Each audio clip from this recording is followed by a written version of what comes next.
Capítulo 9. Cristo é o poder de Deus. Parágrafos 1 a 3. Pergunta A. Que situação assustadora os discípulos enfrentaram no Mar da Galileia e o que Jesus fez? Pergunta B. Por que é apropriado dizer que Cristo é o poder de Deus? Os discípulos estavam apavorados. Quando atravessavam o Mar da Galileia, também conhecido como Lago de Genezaré, uma tempestade começou de repente. Sem dúvida, eles já haviam enfrentado tempestades naquele lago, afinal, alguns deles eram pescadores experientes. A nota diz: tempestades súbitas são comuns no Mar da Galileia, que fica numa depressão, uns 200 metros abaixo do nível do mar. O ar ali é muito mais quente do que nas regiões ao redor, o que gera perturbações atmosféricas. Ventos fortes descem o Vale do Jordão vindos do Monte Hermon, que fica ao norte. Num momento, tudo está calmo. No outro, pode começar uma tempestade violenta. Fim da nota. Mas essa era uma violenta tempestade de vento, que rapidamente agitou as águas, deixando o mar em fúria.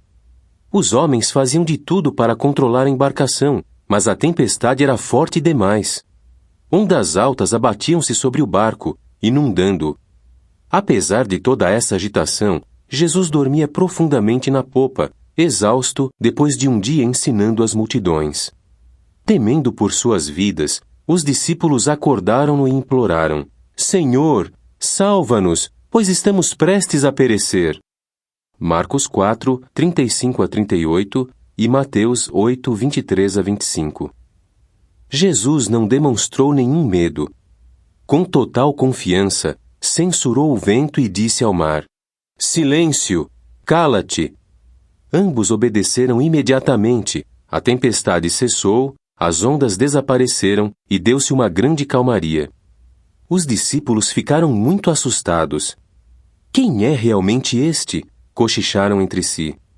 De fato, que homem era esse que censurava o vento e o mar, como se repreendesse uma criança levada? Marcos 4, 39 a 41 e Mateus 8, 26 e 27. Jesus não era um homem qualquer. Jeová demonstrou poder a favor dele e por meio dele de maneiras extraordinárias. A respeito de Jesus, o apóstolo Paulo escreveu apropriadamente, sob inspiração: Cristo é o poder de Deus. 1 Coríntios 1, 24. De que maneiras o poder de Deus se manifestou em Jesus? E como o modo de Jesus usar o poder deve influenciar nossa vida? O poder do Filho unigênito de Deus. Parágrafos 4 e 5. Pergunta A.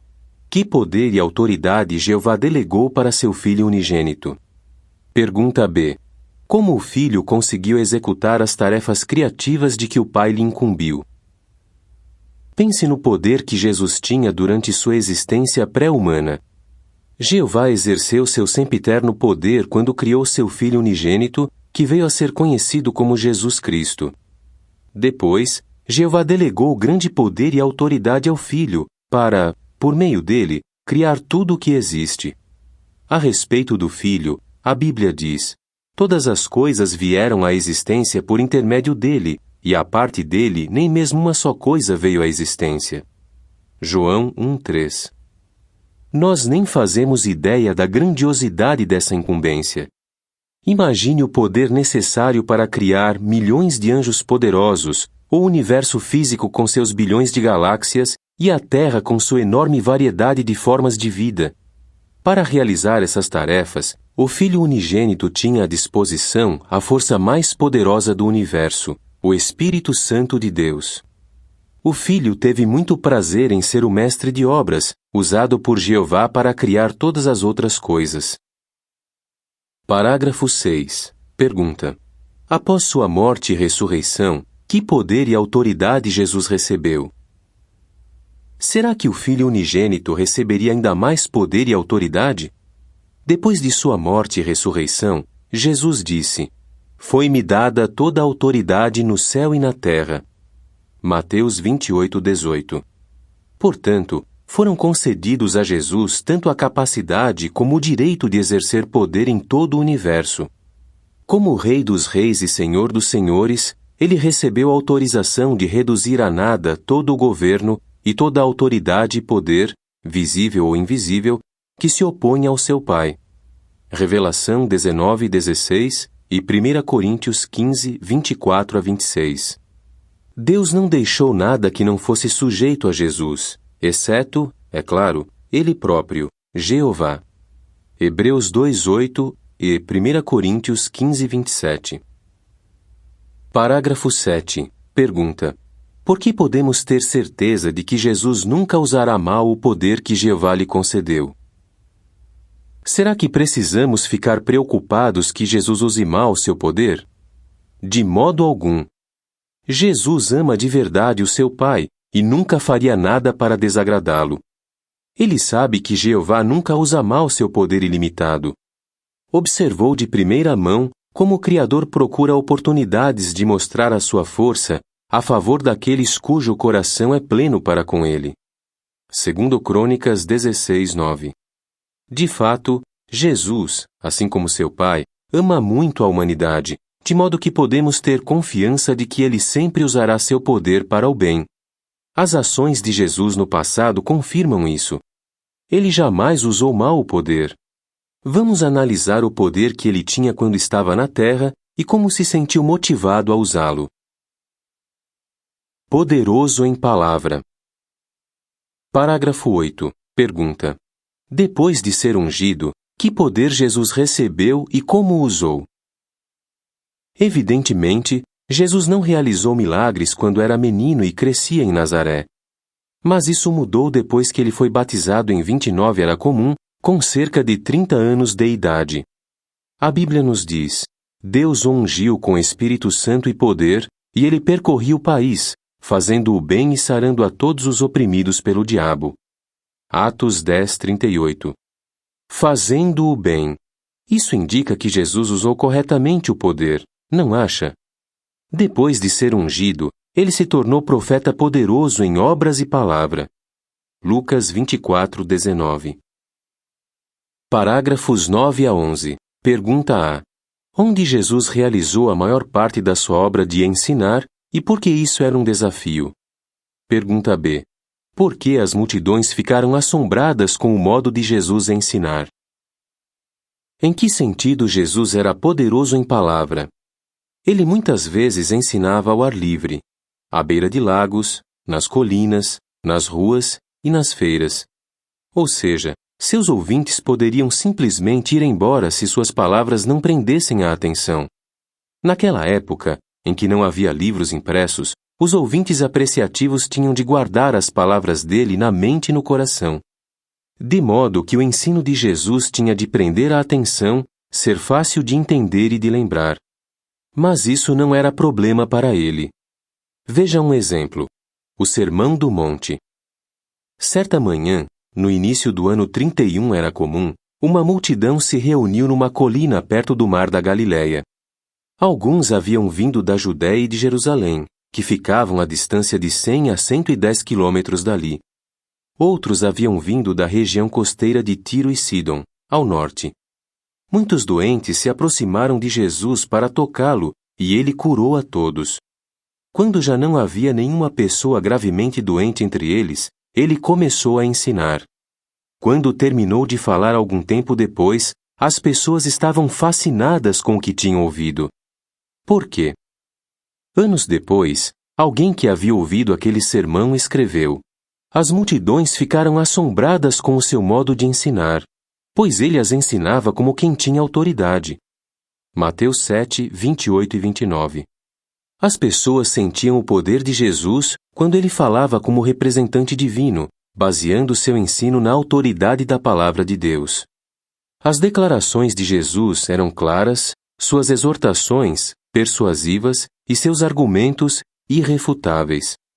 Suas palavras chegavam ao âmago das questões e tocavam o coração dos ouvintes. Ele os ensinou a encontrar felicidade, a orar, a buscar o reino de Deus e a ter um futuro seguro. Suas palavras estimulavam o coração dos que tinham fome da verdade e da justiça. Esses se dispunham a negar a si mesmos e a abandonar tudo para segui-lo. Que demonstração do poder das palavras de Jesus! Poderoso em obras. Parágrafos 12 e 13. Pergunta: por que se diz que Jesus era poderoso em obras e em que sentido seus milagres eram variados?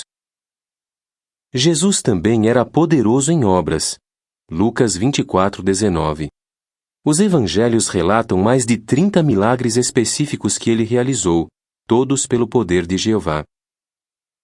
A nota diz: além disso, os evangelhos às vezes agrupam muitos milagres sob uma única descrição geral.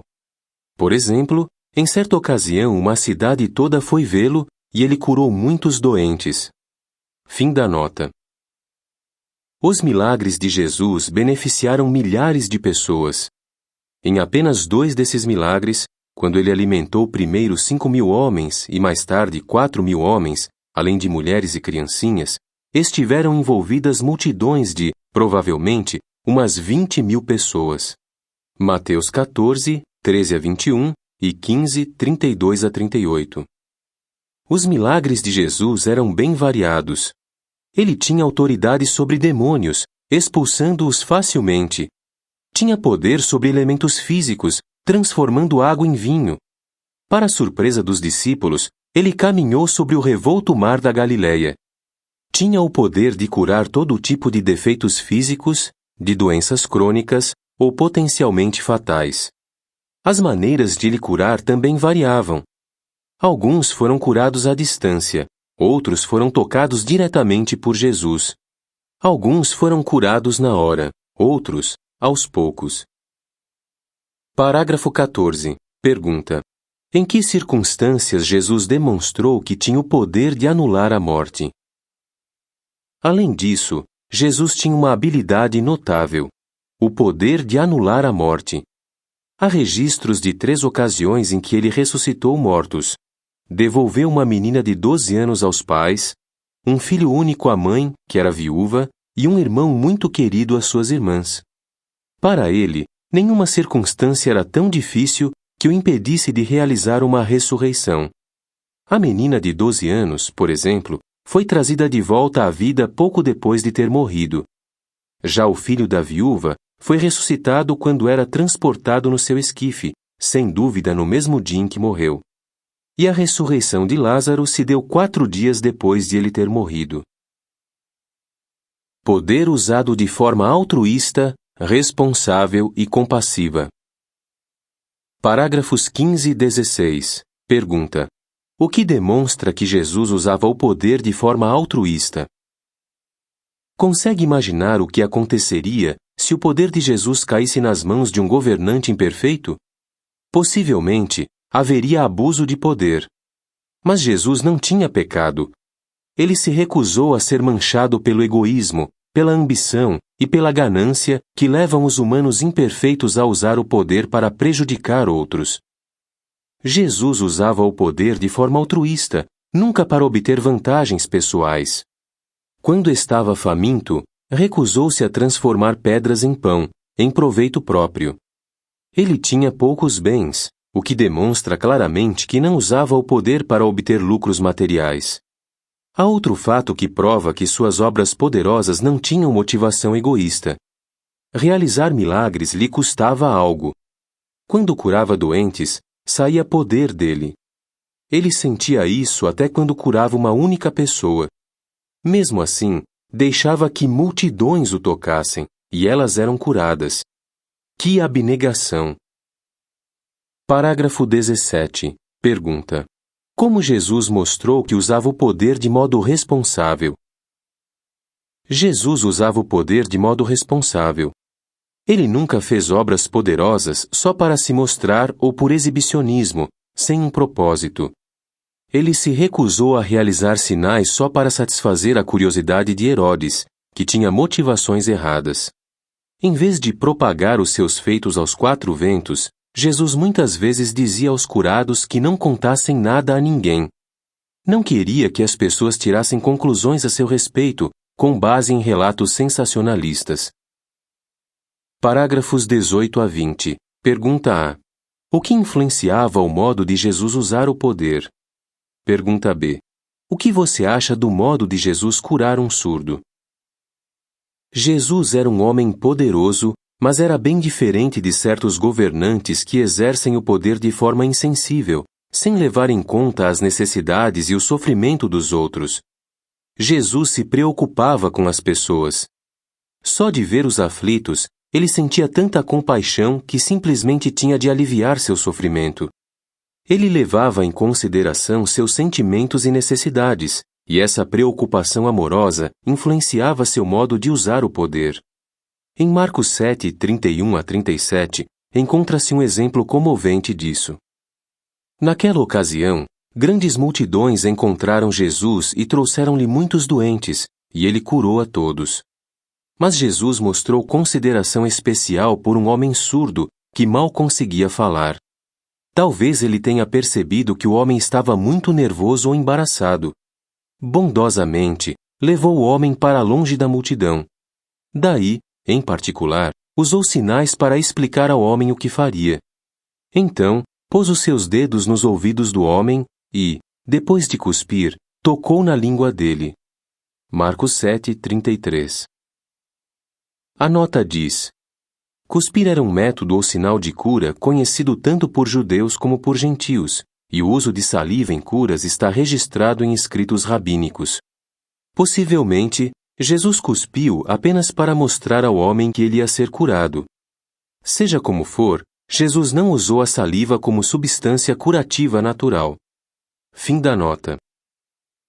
Depois, Jesus olhou para o céu e suspirou. Com essas ações, ele queria dizer ao homem: o que vou fazer por você se deve ao poder de Deus. Por fim, Jesus disse: abre-te. Com isso, a audição do homem foi restaurada e ele começou a falar normalmente. Como é emocionante pensar que, mesmo quando usava o poder dado por Deus para curar os aflitos, Jesus mostrava empatia e consideração pelos sentimentos deles. Não ficamos mais tranquilos de saber que Jeová colocou o reino messiânico nas mãos de um governante tão bondoso e compassivo? Prenúncio do futuro. Parágrafos 21 e 22. Pergunta A.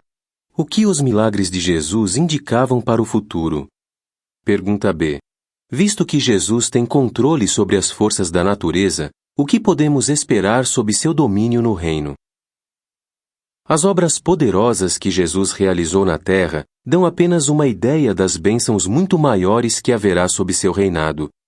No novo mundo de Deus, Jesus novamente fará milagres, mas em escala mundial.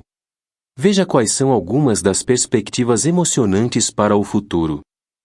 Jesus restaurará o equilíbrio ecológico da terra. Lembre-se de que ele acalmou um vendaval, o que demonstra que ele tem controle sobre as forças da natureza.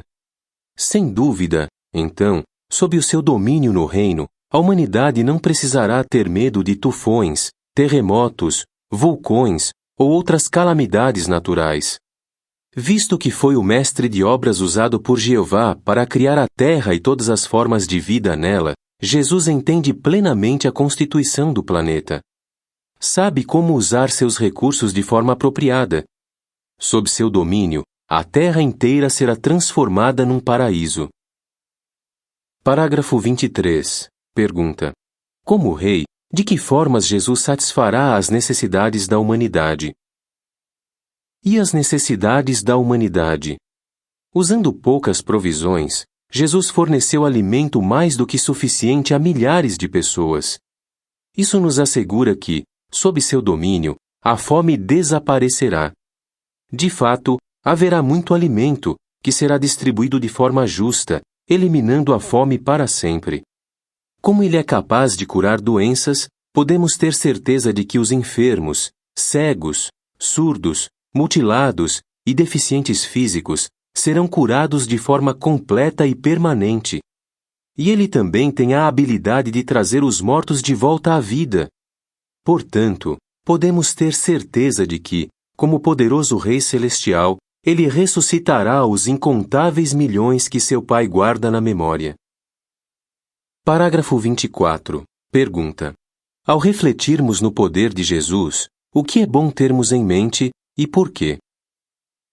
Ao refletirmos no poder de Jesus, é bom termos em mente que ele imita seu Pai de forma perfeita.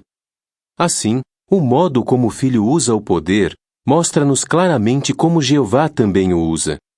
Por exemplo, pense em como Jesus mostrou consideração ao curar um leproso. Cheio de compaixão, Jesus tocou no homem e disse: "Eu quero." Marcos 1, 40-42.